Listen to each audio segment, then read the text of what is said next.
अस्सलाम वालेकुम।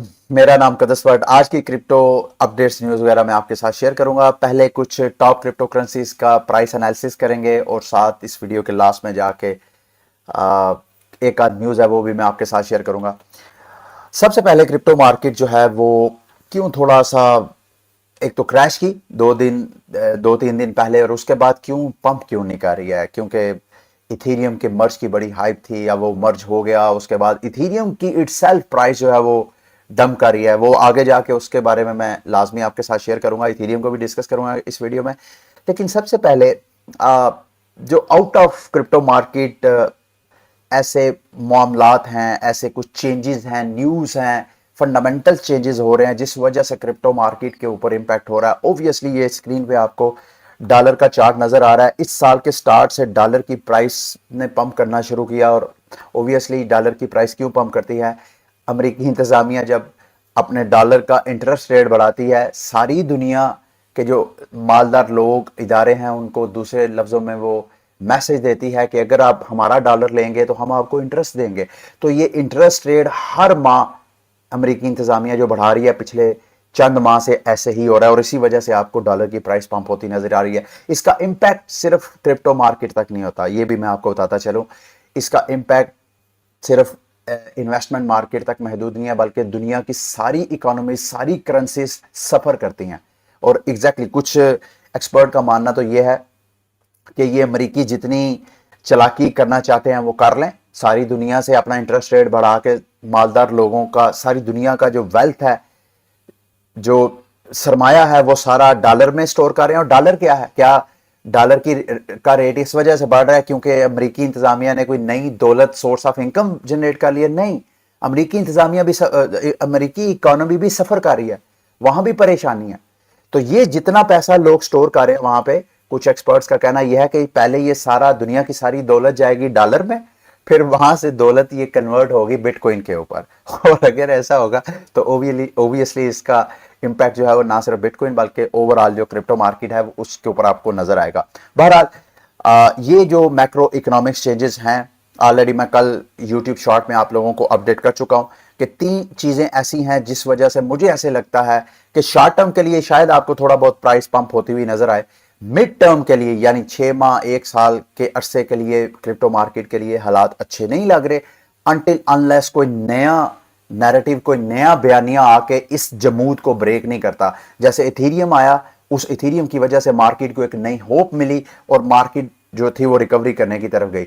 उसके बाद इथेरियम के साथ जो हुआ मैं आगे जाके आपके साथ शेयर करता हूं, जिस वजह से वो होप लोगों की टूटी, लोग डिसअपॉइंट हुए, फिर पैनिक हुआ और उस वजह से मार्केट अब फिर नए बयानिए, नई उम्मीद की तलाश कर रही है। तो बहरहाल जब तक नहीं आता तो मिड टर्म और के लिए मुझे लग रहा है कि क्रिप्टो मार्केट आपको इसी तरह साइडवेज आपको ट्रेड होती हुई नजर आए, मजीद यहां से नीचे क्रैश करे। कई तो ये कह रहे हैं कि बिटकॉइन अगर $10,000 की प्राइस को टच करता है तो ये कोई बहुत बड़ा सरप्राइज नहीं है। इथीरियम के बारे में तो कई लोग ये कह रहे हैं कि इथीरियम की $100 तक प्राइस जाएगी। उसका अभी मैं मुख्तसर थोड़ी देर बाद उसका जायजा लेता हूं। लेकिन दूसरे लफ्जों में फिलहाल मार्केट के हालात जो है, चूंकि कोई बयान ही नहीं रहा क्रिप्टो मार्केट को की रिकवरी का, कोई पंप करने का, सिवाय ऑन चेन डाटे के। ऑन चेन डाटा मैं आपके साथ अभी शेयर करता हूं। ये बिटकॉइन की प्राइस अभी आप देखें तो फिलहाल बिटकॉइन की प्राइस आपको 19,000 पे ट्रेड होती हुई नजर आ रही है। थोड़ा सा 19,000 की रेंज में गई, ऊपर गई प्राइस, लेकिन उसके बाद एफओएमसी की मीटिंग के बाद फिर प्राइस जो है वो नीचे आना शुरू हो गई और अभी वो प्राइस प्रेशर में है। ऑन चेन एनालिसिस और कुछ ऐसी फंडामेंटल चेंजेस हो रही हैं जो मैं आपके साथ शेयर करना चाह रहा हूं। आई डोंट नो आप लोग कितना क्रिप्टो ट्विटर के ऊपर एक्टिव हैं। तो कल मैं देख रहा था कि बुर्ज खलीफा पे बाइनांस का लोगो लगा है। खबरें हैं कि दुबई की जो रॉयल फैमिली है उन्होंने पार्टनरशिप की है कॉइन कॉर्नर के साथ, ताकि बिटकॉइन की ट्रांजैक्शन को कंट्री में आसान बनाया जाए। तो ये एक बहुत बड़ी न्यूज़ है जो मैंने आपको थोड़ी देर पहले बताया था कि कुछ एक्सपर्ट्स का कहना यह है कि दुनिया की सारी दौलत सबसे पहले पार्क होगी अमेरिकी डॉलर में, क्योंकि अमेरिकी डॉलर इट्स सेल्फ कोई सोर्स ऑफ इनकम बढ़ने की वजह से उसकी वेल्थ नहीं बढ़ रही। तो ये तो एक टैक्टिक है जिस वजह से सरमाया वो इकट्ठा कर रहा है। तो फिर वहां से ये सारे क्रिप्टो मार्केट की तरफ, खसूसन बिटकॉइन की तरफ, बड़ा बड़ा जो सरमाया है वो बिटकॉइन की तरफ जाएगा। तो ये जो पार्टनरशिप्स हो रही हैं, ये जो ग्लोबल अडॉप्शन में इंक्रीज हो रही है, ये लॉन्ग टर्म के लिए बिटकॉइन की प्राइसेस जो है उसको ऊपर जाते हुए देने का एक तरह का सिग्नल है। ऑन चेन एनालिसिस की बात करें तो ये प्लान भी है, इनको ऑलरेडी मैं कई बार अपने चैनल पे डिस्कस कर चुका हूं। इनका मानना यह है कि 2024 तक on chain analysis crypto market जो कि इनके स्टॉक टू फ्लो जो मॉडल है उससे एक तरह का डेविएट हो गई है, बिल्कुल हट गई है मार्केट। इनका कहना यह है कि 2024 में मार्केट दोबारा मेरे जो इंडिकेटर है, जो मॉडल है, उसको फॉलो करना शुरू होगी और इनकी नज़र में बिटकॉइन जो है 2024 तक 1 लाख से लेके 1 मिलियन के रेंज के दरमियान बिटकॉइन की प्राइस जो है वो हो सकती है। और ये कोई बहुत बड़ा सरप्राइज नहीं होगा, मैं आपको ऑलरेडी बता रहा हूं कि ये जो सिचुएशन है सारी, वो सारी सिचुएशन और ऑन चेन एनालिसिस को कैसे हम निकाल सकते हैं। ये तो खैर जो मैक्रो इकोनॉमिक डेवलपमेंट्स है, वॉर, ग्लोबल वॉर भी आपके सामने है, रशिया और यूक्रेन की वजह से एस्केलेशन के बारे में ऑलरेडी मैं आपको कल की वीडियो में बता चुका हूं। बाकी और जो ग्लोबल रिसेशन से दुनिया गुजर रही है उसका इंपैक्ट है, लेकिन अगर जैसे ही क्रिप्टो मार्केट को कोई नया बयानिया, कोई नया होप मिल जाती है तो ये सारी मार्केट बड़ी बड़ी क्विकली आपको रिकवर करती हुई नजर आएगी। ऑन चेन एनालिसिस की बात करें तो जो डाटा है, जो ग्लासनोड डाटा रिसर्चर कंपनी है, उनके बकौल बिटकॉइन अपने ऑलमोस्ट बॉटम के पास है। उनकी नज़र में ये जो शॉर्ट टर्म होल्डर्स हैं, जिसको उन्होंने पिंक कलर की लाइन से ड्रॉ किया है, वो जब कभी भी हिस्टोरिकली वो लॉन्ग टर्म होल्डर की रियलाइज प्राइस को टच करती है, क्रॉस करती है, नीचे जाती है, तो उसके बाद मार्केट अपना बॉटम देख लेती है, उसके बाद मार्केट अपनी रिकवरी करती है। और एग्जैक्टली आप देख रहे हैं पीछे 2-3 इन्होंने आपको हिस्टोरिकल डाटा के साथ शो करवाया और अभी एग्जैक्टली वही चीज फॉर्म हो रही है कि जो रियलाइज शॉर्ट टर्म होल्डर की रियलाइज प्राइस है वो लॉन्ग टर्म होल्डर की रियलाइज प्राइस को टच करके नीचे जा रही है। आई डोंट नो ये कितनी देर नीचे रहती है। अगर 2019 की बात की जाए तो उसमें तो मेरा ख्याल है काफी दिन, काफी हफ्ते जो है मार्केट उससे नीचे रही थी, बॉटम देखती रही थी। इसी तरह 2015 और 16 में भी यही हुआ और 2012 में भी। अब ये जो मिड टर्म की मैं बात कर रहा था, अगर इसी तरह हो तो इसका मतलब ये है मेरे दोस्तों भाई, दूसरे लफ्जों में, कि इस वक्त हम मार्केट के बॉटम के पास हैं। इस वक्त बिटकॉइन की प्राइस, और सिर्फ बिटकॉइन की प्राइस नहीं, मार्केट की जितनी वो टॉप क्रिप्टो करेंसी जिसमें आप इन्वेस्टमेंट करने का इरादा रखते हैं, सब इस वक्त फुल डिस्काउंट पे आपको नजर आ रही हैं। और बिटकॉइन की इस वक्त खरीदारी, आई डोंट नो 2025 में या 25 के बाद आपको कभी ये बिटकॉइन की दोबारा प्राइस देखने को मिलेगी या नहीं। जैसे 2017 में बिटकॉइन की प्राइस $3000 को टच की थी और आज जो है कोई बंदा ये उम्मीद करके बैठे कि यार बिटकॉइन की प्राइस जो है वो $3000 को जाके टच करेगी, तो ये कोई मौजज़ा ही होगा अगर ऐसा हो, या कोई ऐसा और कोई बड़ा ग्लोबल क्राइसिस नहीं आ जाता जिस वजह से लोग बिल्कुल पैनिक हो गए, अपने पैसे जो हैं वो सारी इन्वेस्टमेंट मार्केट से निकाल लें। अगर कोई इस तरह की सिचुएशन नहीं होती तो आई डोंट सी कि आपको बिटकॉइन की प्राइस जो है वो $3000 पे नजर आएगी। चलें अब आगे जो क्रिप्टो करेंसीज के प्राइसेस हैं उनका जायजा लेते हैं। इथेरियम की मैं बात कर रहा था। देखिए इथेरियम के मर्ज की एक हाइप थी, उस वजह से एक होप थी कि यार इथेरियम, ओबियसली मार्केट में 2 क्रिप्टो करेंसीज हैं जिस पे सबसे ज्यादा लोग रिलाई करते हैं, एक है बिटकॉइन, एक है इथेरियम। बिटकॉइन को लोग स्टोर ऑफ वैल्यू समझ के उसमें इन्वेस्टमेंट करते हैं, अपनी सेविंग के लिए, अपने बच्चों के लिए, उनके मुस्तकबिल के लिए, अपने लिए कि आज से 10 साल बाद, 20 साल बाद हमारा आज का महफूज किया गया पैसा वो ओवर वैल्यू होगा, उसकी वैल्यू इंक्रीज होगी। तो बिटकॉइन को तो लोग स्टोर ऑफ वैल्यू समझते हैं, जबकि इथेरियम जो है इसको इंटरनेट ऑफ मनी बोलते हैं। यानी जितना पेमेंट सिस्टम है, इथेरियम जो है ये एक फ्रेमवर्क, एक तरह का लेआउट करता है जिस फ्रेमवर्क के अंदर रह के सारे बिजनेसेस सेटअप होते हैं। यानी स्मार्ट कॉन्ट्रैक्ट फ्रेमवर्क प्रोवाइड करता है। जैसे विंडोज है, विंडो आपके पास कंप्यूटर है, उसके अंदर विंडो है, आप अगर आपके पास विंडो है तो आप कोई भी एप्लीकेशन नया डेवलप करके आप लोगों को अपनी प्रोडक्ट और सर्विसेज प्रोवाइड कर सकते हैं। जिस तरह आपके हाथ में मोबाइल है, एंड्रॉयड मोबाइल है, एंड्रॉयड मोबाइल के अंदर जो ऐप डेवलपर हैं वो ऐप बनाते हैं और ऐप बना के आपको वो अपनी प्रोडक्ट और सर्विसेज वगैरह सेल करते हैं। सेम इसी तरह इथेरियम एक ऐसा प्लेटफॉर्म प्रोवाइड करता है जिसमें दूसरे बिजनेसेस अपने बिजनेस डेवलप करके वो प्रोडक्ट और सर्विसेज वगैरह देते हैं। तो 2 मोस्ट रिलायबल क्रिप्टो करेंसीज हैं, ये इथेरियम और बिटकॉइन, और ये भी इस वक्त अपने फुल डिस्काउंट पे है। जैसे मैंने आपको स्टार्ट में कहा कि कुछ लोगों का कहना तो यह है कि ये $100 तक भी इसकी प्राइस क्रैश कर सकती है। उसकी वजह है, देखें जैसे ही इथेरियम का मर्ज हुआ, प्राइस जो है वो डंप होना शुरू हुई। हुआ क्या, 2 चीज ऐसे डेवलपमेंट हुई। एक तो security and exchange commission, Gary Gensler उनके जो हेड हैं, उनका बयान आ गया जी कि इथेरियम अब प्रूफ ऑफ स्टेक में जाने के बाद एक सिक्योरिटी हो गया, उस वजह से एक बड़ा पैनिक आया। फिर उसके बाद सेंट्रलाइजेशन की बहुत बातें की जाने के लिए। फिर तीसरी चीज जिस वजह से इथेरियम की प्राइस आपको पंप होती नजर नहीं आ रही, इसकी गैस फीस। अब मार्केट में चूंकि माइनर्स ही नहीं रहे, मार्केट में इथेरियम की प्राइस को पंप और डंप करने या ऑन चेन एक्टिविटी को बढ़ाने के पीछे इथेरियम के माइनर्स का भी बड़ा रोल था। वो जितना टोकन माइन करते थे वो मार्केट में सेल करके प्रॉफिट, तो उस वजह से ऑन चेन एक्टिविटी ज्यादा थी। उस ऑन चेन एक्टिविटी की वजह से इथेरियम की गैस फीस ज्यादा थी। जब इथेरियम की गैस फीस ज्यादा होती है तो इथेरियम बर्न होता है। इथेरियम जब बर्न होता है तो इथेरियम डिफ्लेशनरी होता है। तो अभी जब मैं आपके साथ वीडियो बना रहा हूं तो इथेरियम की गैस फीस अपने लोएस्ट प्राइस के ऊपर है। तो इस प्राइस के ऊपर अगर इथेरियम रहा तो इथेरियम डिफ्लेशनरी नहीं होगा। ओब्वियसली जब इसने अपनी प्रूफ ऑफ वर्क वाली चेन जब बंद की है तो उससे नया इथेरियम की जो सप्लाई है वो कम तो हो गई है, लेकिन ये डिफ्लेशनरी नहीं हुआ टोकन। तो उसकी वजह से ये कुछ सिचुएशंस हुई जिस वजह से इथेरियम की प्राइस आपको क्रैश होती हुई या थोड़ा सा प्रेशर में नजर आई, और मुमकिन है प्राइस मजीद नीचे जाए। अगर नीचे जाएगी तो आई एम आल्सो वेटिंग। बड़ी देर पहले का मैं आपको बता चुका हूं, शायद एक 1.5-2 माह पहले की बात है। मैं इंतजार कर रहा हूं कि इथेरियम की प्राइस दोबारा 700-800 पे आए तो फिर मैं दोबारा अपने लिए इथेरियम जो है वो एक्यूमुलेट करूं।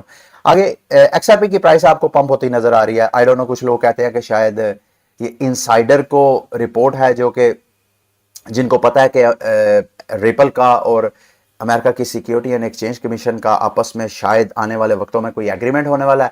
इनसाइडर को रिपोर्ट है तो वेल जो है वो इथेरियम रिपल जो है वो बाय कर रहे हैं, एक्सआरपी बाय कर रहे हैं। तो उसकी वजह से आपको प्राइस जो है, बावजूद इसके कि सारी मार्केट जो है वो डंप कर रही थी, लेकिन एक्सआरपी की प्राइस जो है वो पंप कर रही थी। तो उसके पीछे कुछ लोगों का मानना यह है कि इनसाइडिंग रिपोर्ट है। आई डोंट नो एग्जैक्टली ऐसा क्या है। मोबॉक्स की प्राइस भी आपको मैं देख रहा था पिछले, वैसे तो देखा जाए जून का जब क्रैश हुआ था तो उसके बाद मोबॉक्स की प्राइस जो है दोबारा रिकवरी नहीं कर पाई।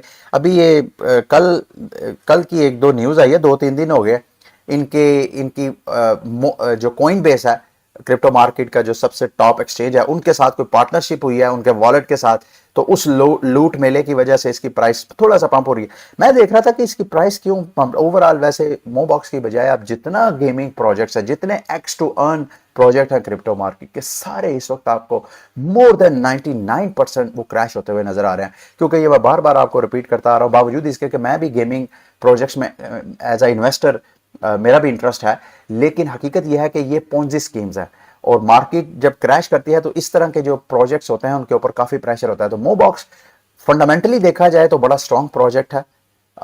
मेरी खुद की इन्वेस्टमेंट है। मैं ऑलरेडी अपने चैनल पे मोबॉक्स के ऊपर अच्छी खासी वीडियोस बना चुका हूं, लेकिन ये रीसेंट जो डेवलपमेंट है उस वजह से मार्केट जो है आपको थोड़ा नजर आ रही है। क्योंकि ये जो गेमिंग प्रोजेक्ट्स है, ये मार्केट का जो नैरेटिव है उससे हट के नहीं चल सकते। तो मार्केट के नैरेटिव के मुताबिक ये जितने गेमिंग प्रोजेक्ट्स हैं ये हाईली रिस्की प्रोजेक्ट्स हैं, हाईली रिवार्डिंग भी है, ये भी एक चीज है। अच्छा, लूना सी की प्राइस डंप कर रही होगी और आप लोग सोच रहे होंगे क्या वजह। इन बाइनांस के साथ इनका एक छोटा सा फड्डा हुआ, उस वजह से शायद कल, अगर आप ट्विटर पे फॉलो कर रहे हैं तो इनकी कम्युनिटी ने ट्विटर पे एक ट्रेंड चलाया कि बाइकआउट करो बाइनांस का। हुआ कुछ यूं कि जो सीजी थे बाइनांस के हेड, उन्होंने एक बयान पहले, चंद दिन पहले इन्होंने कहा कि भाई इनका जो टैक्स है 1.5%, जिसमें किसी भी किस्म की एक्टिविटी पे ये 1.5% टैक्स लेंगे, तो बाइनांस ने पहले अनाउंसमेंट किया कि ये इसको सपोर्ट करेंगे। तो सीजी ने एक इंटरव्यू में कह दिया जी कि हम अगर इस तरह बर्निंग ट्रेडिंग के ऊपर बर्निंग लगा देंगे तो होगा क्या। या तो यह है कि मार्केट के सारे एक्सचेंजेस इसको फॉलो करें, सारे एक्सचेंजेस ट्रेडिंग के ऊपर, विड्रॉवल डिपॉजिट के ऊपर 1.5% टैक्स लगाए, तो हम भी लगाएं तो कोई मसला नहीं है। लेकिन अगर हम टैक्स लगा दें तो दूसरे एक्सचेंजेस ना लगाएं। तो दूसरे लफ्जों में जो हमारा बड़ा बड़ा ट्रेडर है वो हमसे फंड्स निकाल के वो दूसरे एक्सचेंजेस पे लगाएगा। तो दूसरे लफ्जों में सीजी ने कहा जी कि फिलहाल वो मुश्किल लग रहा है। दूसरे लफ्जों में ये सीजी की एक छोटी सी स्टेटमेंट थी। उसके बाद लूना सी की एक उसकी वजह से लूना सी की और लूना की प्राइसेस आपको डंप होती हुई नजर आई। और साथ आपको ऑलरेडी मैं अपडेट भी कर चुका हूं कि जो डूक वन है उसके अरेस्ट वारंट की वजह से भी इसकी प्राइस के ऊपर अच्छा खासा इंपैक्ट रहा है। बहरहाल अगर आप लोगों ने लूना सी वाला रिस्क लेना ही है इस मेम कोइन में, तो इंतजार करें इसकी प्राइस मजीद नीचे क्रैश करे। 0.331615 पे जाके आप बाय ऑर्डर लगा दे। रिकमेंडेड नहीं है, लेकिन फिर भी अगर आप रिस्की इन्वेस्टमेंट करना चाहते हैं तो आप यहाँ पे खरीदारी करने का इंतजार करें, शायद मार्केट इसकी मजीद नीचे क्रैश करे, शायद की बात कर रहा हूँ। अच्छा, कार्डानो की प्राइस, अच्छा कार्डानो का भी वेसल अपग्रेड फाइनली हो गया।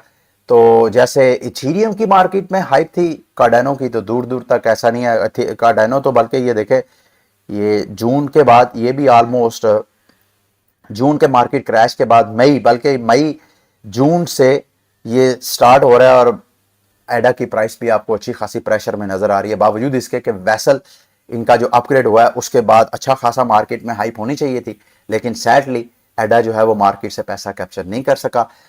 ऑब्वियसली इनके इन्वेस्टर के लिए मायूसी है, लेकिन ओवरऑल जब मार्केट थोड़ी सी रिकवरी करेगी तो आपको एडा की प्राइस भी शायद पंप होती हुई नजर आए। अच्छा, CD5 ने अपना जी, आज 25 तारीख है, कल इनका ये आखिरी दिन है एवेटार को। इन्होंने अपना NFTs वगैरह की INO वगैरह यानी इनिशियल NFT ऑफरिंग का आगाज अपने एवेटार मार्केट करने के लिए स्टार्ट किया है। और अगर आप लोग NFTs में इन्वेस्टमेंट करते हैं तो आपके लिए ये एक न्यूज़ है कि कल, वैसे तो इनके जो एक NFT है उसकी प्राइस इन्होंने मेरे ख्याल $75 के करीब रखी है मिंटिंग की। तो इसके अलावा अगर आप इनके जो टोकन हैं S फंड या SNFT वो होल्ड करते हैं तो फिर आपको ये एवेटार फ्री भी मिल सकते हैं। ठीक है, इसको आप अच्छी तरह स्टडी कर लीजिएगा। उसके बाद जी रिपल के बारे में मैं ऑलरेडी आपको बता चुका हूं कि वो कर रहे हैं। अच्छा, कोइनबेस के लिए कुछ, वैसे तो ये कल की खबर है, लेकिन कोइनबेस के ऊपर एक और टेक कंपनी है वेरिटेसम, इन्होंने कोइनबेस को सू किया, लीगल नोटिस भेजा है कि जनाब आपने हमारा जो टेक्नोलॉजी है वो चोरी की है, तो आप हमें एक तो डैमेजेस दें और साथ वो हमारी जो प्रोडक्ट आप चोरी करके यूज़ कर रहे हैं उसको बंद करें इस्तेमाल करना, और साथ उसकी प्लेंटी भी दें, डैमेज जो कि 350 मिलियन के करीब बनती है। इसके अलावा और कोइनबेस के ऊपर स्पेकुलेशन, मार्केट मेकिंग के इल्ज़ाम भी चल रहे हैं। गो के ये दोनों इल्ज़ाम से कोइनबेस ने हाथ उठाया, उन्होंने कहा जी हम ऐसा काम नहीं करते हैं, ये हमारे ऊपर सिर्फ इल्ज़ाम हैं, झूठ का परिंदा है। लेट्स सी आगे। कैलिफोर्निया के गवर्नर ने एक, वहाँ उनकी असेंबली ने, सेनेट ने कैलिफोर्निया की एक बिल पेश किया क्रिप्टो प्रोजेक्ट्स को लाइसेंस देने के लिए, तो गवर्नर साहब ने उसको वीटो कर दिया। एक तरह की बैड न्यूज़ है, मैं चाह रहा था आपके साथ ये भी शेयर कर दूं। और US डिपार्टमेंट ऑफ डिफेंस, अमेरिकी जो डिफेंस डिपार्टमेंट है, उनको क्रिप्टो मार्केट से नेशनल सिक्योरिटी थ्रेट महसूस होता है, और उन्होंने इस सिलसिले में एक इंटेलिजेंस फर्म के साथ 1 साल से ज़्यादा की पार्टनरशिप की है ताकि वो देखें कि क्रिप्टो मार्केट से अमेरिकी इंतज़ामिया को क्या थ्रेट हो सकता है। पता नहीं उनको किस तरीके से थ्रेट हो सकता है। बहरहाल ये थी आज की वीडियो, आज की क्रिप्टो मार्केट की अपडेट्स वगैरह। उम्मीद है कल से उमैर मुनीर दोबारा आपके साथ इंगेज होंगे और आपको मार्केट के हवाले से अपडेट करेंगे। अगली वीडियो तक के लिए मुझे इजाज़त दें। अल्लाह हाफिज़।